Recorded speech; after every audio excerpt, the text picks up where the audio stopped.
Hey y'all, it's your girl Angel here, 27, female. And let me tell you, I've got one hell of a story to share with you today. A story about love, betrayal, and the harsh realities of online dating. This one's going to be a wild ride, so buckle up.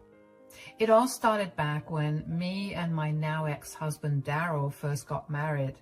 We were high school sweethearts, totally head over heels for each other. I know, getting hitched fresh out of high school sounds crazy, but we were just that couple, you know? The kind that everyone said was gonna make it against all odds. Well, so I thought. Well, fast forward a couple of years, and sure enough, of what I considered to be wedded bliss, I got knocked up with our son. Daryl was over the moon at the idea of being a dad, let alone having a son. It's what he always wanted. He couldn't stop gushing about how he was going to be the best dad ever, taking our kid to baseball games and all that sappy stuff. But once our little man actually arrived, woo boy, did things take a turn. The first year was rough, I'm not going to lie. Sleep deprivation, postpartum depression, the whole 9 yards. It put a serious strain on our relationship for sure. We were struggling, but every day I tried my best to be on my A game because it wasn't about me anymore. It was about sustaining and building upon our growing family. Still, I figured that kind of thing was normal for new parents, you know. We'd pull through eventually once we got into a rhythm, right? But no matter how much time passed, Daryl just kept getting more and more distant, grumpier, irritable as all hell. Like I personally offended him just for existing or something.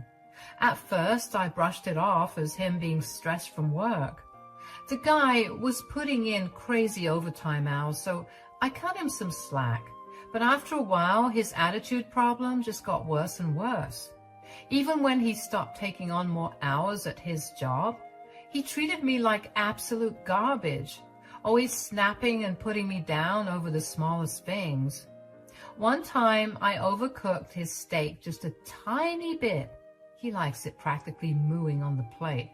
And he blew up at me like I'd committed a federal crime, calling me all sorts of names, saying I was a terrible wife and could never do anything right. It was so messed up, especially with our son right there witnessing the whole ugly scene. Seriously, Angel, are you dense or something?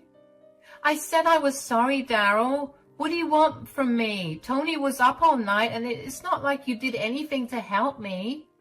Oh, I don't do anything to help? How about I just quit my job then, Sit and slack around at home like a roach and do nothing like you. Daryl, calm down. You're gonna scare the baby. I don't care. You always make me so angry. Ugh, why can't you just disappear? It's not like you'll be missed. Don't speak to me that way. I'm your wife, damn it. What the hell has gotten into you? I'll tell you what's gotten into me. Common sense.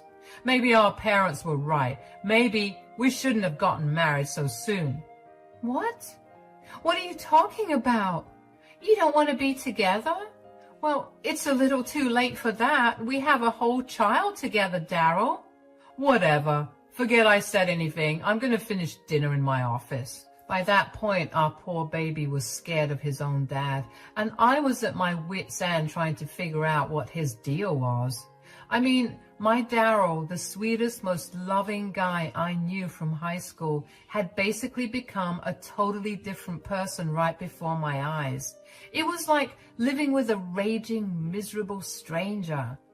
I started to suspect that maybe, just maybe, there was someone else in the picture. Women's intuition and all that. See, after our son was born, I made the tough decision to start working from home. My job as an editor was flexible enough for that.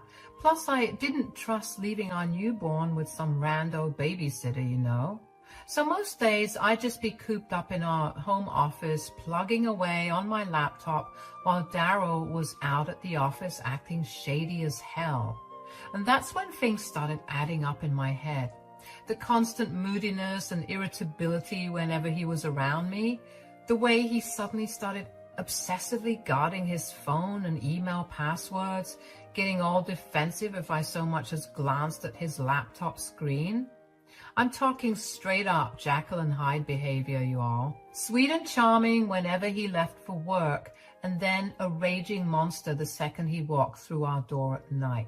It was like being married to two completely different people, and I just knew in my gut that he had to be hiding something huge. So yeah, I went full psycho stalker mode and started doing some amateur sleuthing.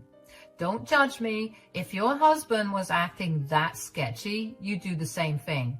Anyway, after some hardcore snooping, I stumbled across the smoking gun, a trail of online messages that left me sicker than a dog after eating chocolate. Turns out my beloved hubby had been two-timing me for the past 2 years with his very own online girlfriend. Her name was Monique, and from what I could piece together, the two of them had been carrying on a full-blown emotional affair ever since our son was born. The messages made me want to vomit, with Daryl gushing about how Monique was his soulmate and how they were going to run off together someday. He went on and on about how they were destined to be together, dropping all these cringy pet names like Baby and Honey Bunch, calling her his forever girl. It was enough to make me hurl my lunch all over my computer screen for real. I almost didn't want to believe it, but when I saw some of the exact same lines he used on me, I knew that this wasn't a nightmare. It was very real. But here's maybe the worst part. In all those messages, Daryl was flat out denying that I even existed, claiming the baby photos on his profile were actually of him and his nephew, not his own flesh and blood son, lying through his teeth about having some whole other life without me in it. Lying about me is one thing, but denying your own son? Hell has a special place for you, good sir. He had even gone as far as to tell Monique this insane story about supposedly being a rich, successful entrepreneur based in Miami, when in reality, this clown was a middle-level office grunt working at some rinky-dink insurance company. Not exactly Wolf of Wall Street material, if you know what I mean. Reading through his messages, I got whiplash from all the lies and fabrications he had woven into this made-up fantasy with good old Monique. Stuff about jet-setting around the world, showering her with lavish gifts, promising to fly out and finally meet her in person soon for a romantic week in Montana. Montana of all places, why that random landlocked state, you ask? Well, apparently this chick was trying to convince my dimwit husband she was some kind of high-class Instagram model or something. Because we all know the biggest hotshots for high fashion always come from freaking Montana, right? No offense to all my Montana residents. I'm sure you all are lovely. Sorry, I'm getting a little ahead of myself here. Basically, I had uncovered a sprawling web of lies and deception, and it made me sick to my stomach, just picturing Daryl emotionally cheating on me, talking about all the things they were going to do with each other with this online rando he had serious delusions about, hiding it all behind my back for 2 years while I was stuck at home taking care of our baby by myself. It was all too much. Oh, it still makes my blood boil just thinking about it. After all, we had been through together all the dreams we talked about for raising a family. For him to betray me like that with some cheap internet girl? Unfreaking believable. Am I right? Once I had wrapped my head around the full extent of Daryl's shady double life, I knew I had to confront him about the truth I'd uncovered. So that very night when he came stomping through the door from work, shoulders hunched and brow all furrowed in his usual foul mood, I hit him with the million-dollar question before he could even kick his shoes off. So, Daryl, who's Monique? I'm telling you, the look of sheer panic that flashed across his sweaty face at that moment, priceless. His mouth hung open, hazel eyes bugging out like a deer caught in headlights. For a minute there, I thought he might actually pass out cold on our linoleum floor. But to my surprise, after looking shocked like that, He quickly reverted to his usual Grinch-like grumpy state and said, "She's my girlfriend." What? The idiot didn't even bother trying to deny any of it. Nope. Instead, he just kind of shrugged his shoulders and was suddenly as calm as a freaking cucumber about the whole thing. Sick, right? And that's when the Daryl of old finally revealed his true, ugly, twisted self to me in all its horrifying glory. The sweet, caring guy I fell for in high school, he was gone, replaced by this bitter, hateful monster who looked me dead in the eye and said, "Yeah, that's right. I've been talking to Monique for a couple of years now. What are you gonna do about it?" Are you freaking kidding me, Daryl? So what, you've just been out here cheating on me, your wife, while I've been stuck at home raising our child by myself? I jabbed an accusatory finger in his chest, seething with a potent mix of rage and hurt that was making my whole body tremble. I really wanted to go crazy, break something, hit him even. But I was thinking about my son and how I didn't want him to be around this drama, even if he was fast asleep in the other room. He laughed then, an unsettling, mocking chuckle that made me want to clock him right in his smug face. How dare he act so casually while delivering such a devastating blow? "Oh, come on, you're overreacting. Honestly, I'm surprised it took you this long to find out, babe." "Don't you babe me, you pathetic scumbag. I saw the messages, you sick freak. How could you lie about having a whole other life and deny our son's existence like that?" Tears of hurt and anger were streaming down my face at this point.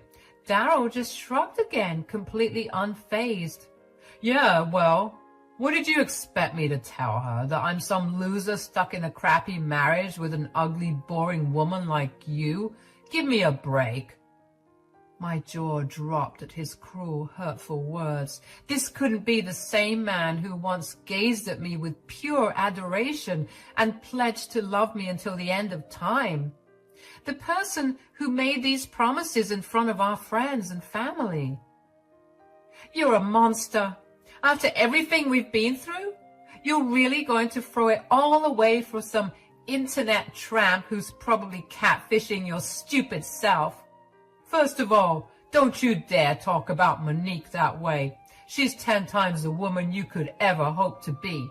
Sweet, beautiful, caring, the total package. I'd choose her over someone ugly and boring like you any time. Believe that." I felt like I had been punched in the gut.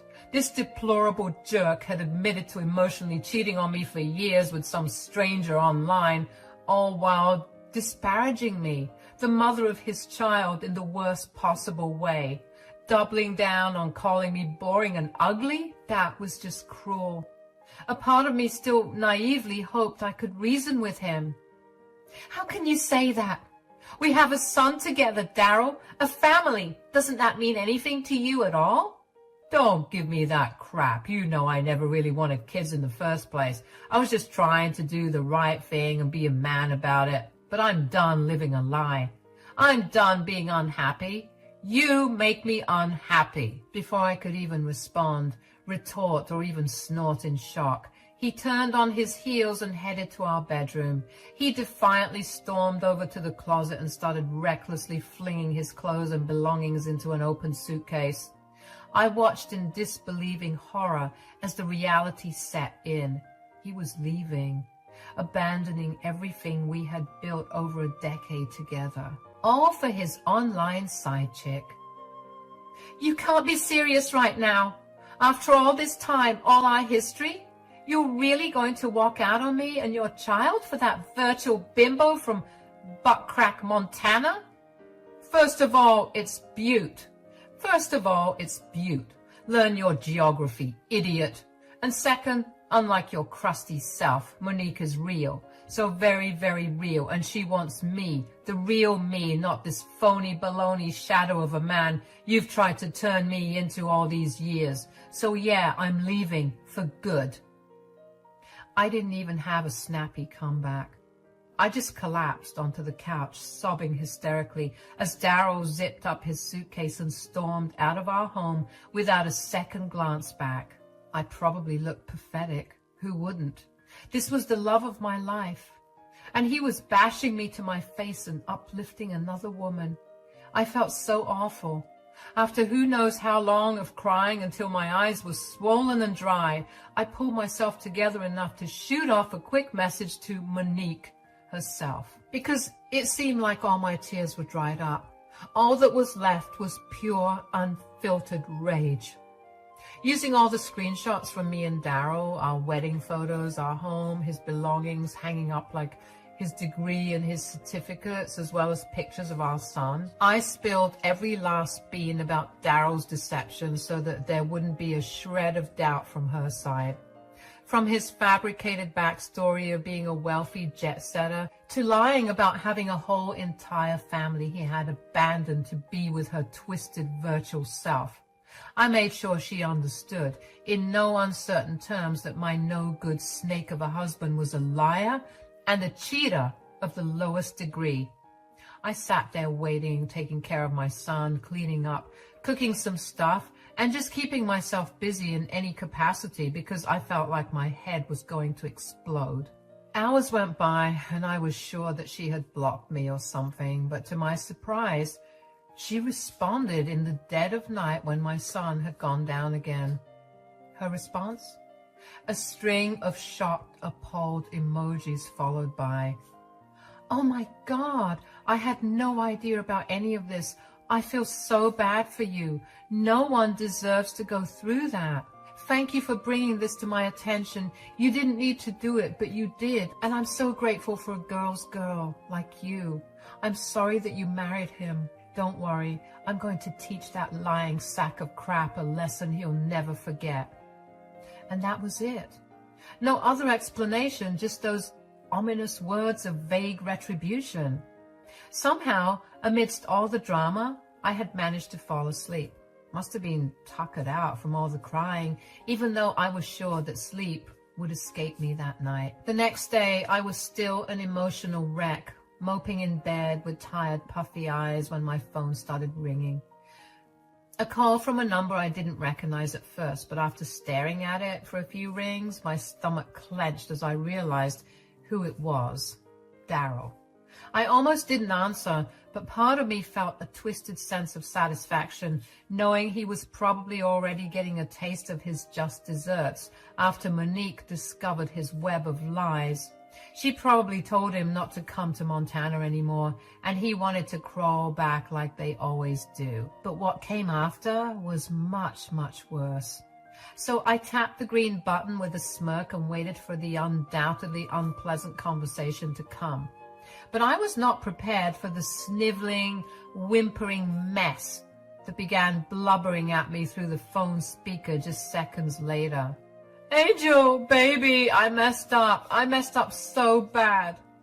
"Really? Do go on." "This chick ain't who I thought she was at all. She's been lying to me this entire time." I scoffed loudly into the phone at the sheer audacity of him claiming to be the victim here. "Oh, you're the one getting lied to and deceived now? Well, ain't that just a kick in the pants?" "I'm so sorry, Angel. You were right about everything. She told me she was this rich, gorgeous model who was going to take care of me and give me this whole new life out in Montana. But it was all fake, just like you said."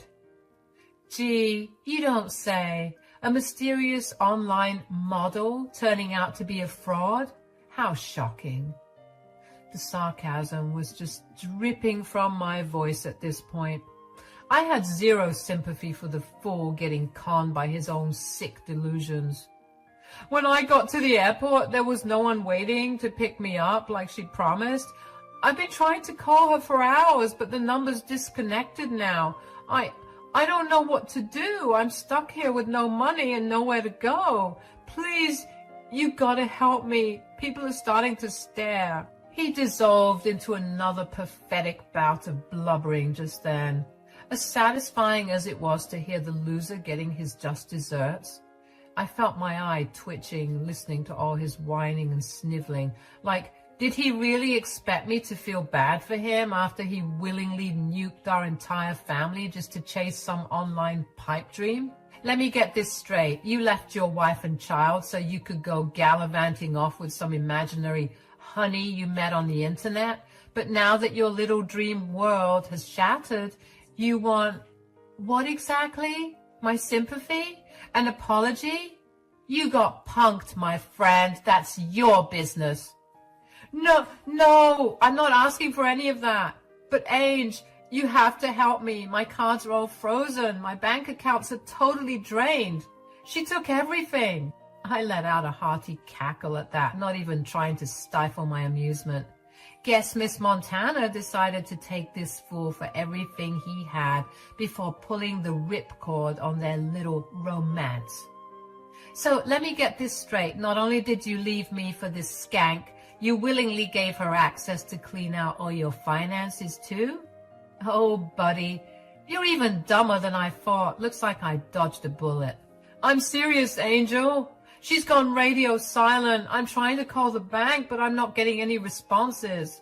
I have no way to get home, nowhere to stay. You've got to buy me a return ticket or something. I'll pay you back, I swear. Just please help me. I'm begging you. I crossed my arms sternly, pursing my lips as I mulled over his humiliating plea for help. After everything he had put me through with this pathetic cheating episode, he had the audacity to go crying back to me for assistance, bailing out the man who had so carelessly discarded me and our family just days prior. I started lashing out at him, telling him to kick rocks, telling him that he wasted these years of my life, and the only good thing that came out of it was our son. But he's my son now. That's right, you won't ever see or hear from him again, you pathetic bastard. Once you get your accounts in order, I'm going to sue you for everything you've got. You think you got it bad now? Well, let me tell you the reason why you're suffering like this. I took the liberty of reaching out to your precious Monique to fill her in on all the sordid details. He started coughing and spluttering like he was choking on the realization. That's right, lover boy.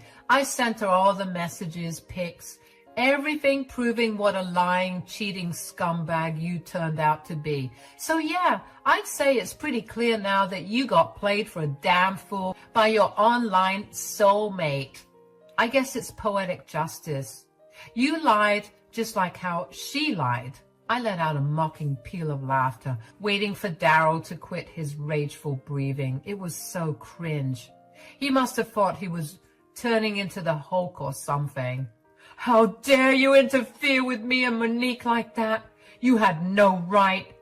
I'll do whatever the hell I want, you disloyal prick. Monique deserved to know what a lying deadbeat sack you really are before she got any more tangled up in your twisted web. And I'm glad it turned out that she was a liar. I'm glad she drained you dry. You're going to regret this, Angel. You just waited until I was at my lowest to kick me while I was down. That's low, even for a spiteful hag like you. You know what, Daryl? You're right. I don't feel one single shred of remorse or regret. After the unforgivable way you treated me and our son, you deserve that, and so much more. I think he started to realize just how much he needed me in that moment because the angry spiel quickly stopped, and he reverted to begging me to help him out since he really was stranded. Yikes. But I wasn't having any of it. This guy thought that he could play me for a fool? What would I look like taking back the man who disrespected me to my face, wasted his savings on a last-minute ticket, just for his accounts to be drained by his very own soulmate? I couldn't do that to myself or to my baby. I hope you enjoy your new life as a lonely, miserable, homeless bum out there in Butt Crack, Montana, or wherever the hell else the universe decides to take you next. Maybe give panhandling a try. I hear it can be pretty lucrative for charismatic dirtbags such as yourself. Daryl didn't even attempt a retort. He just kept begging and pleading with me to have mercy on him. He said he didn't even want to come back home, just that I helped him with a ticket. But I wasn't having any of it. Growing tired of his sobs, I just hung up the call. He tried calling back, but I quickly rejected and blocked him. Then I went on my social media and blocked him there as well. I wasn't in the mood to deal with him and his nonsense anymore. He was a waste of a man who had to slink off to marinate in the disastrous consequences of his own selfishness and lies. I realized that a huge weight had finally lifted off my shoulders. Like I could breathe again for the first time in years without his toxic fog of deceit and disrespect hanging over me. Was I still hurt by his actions?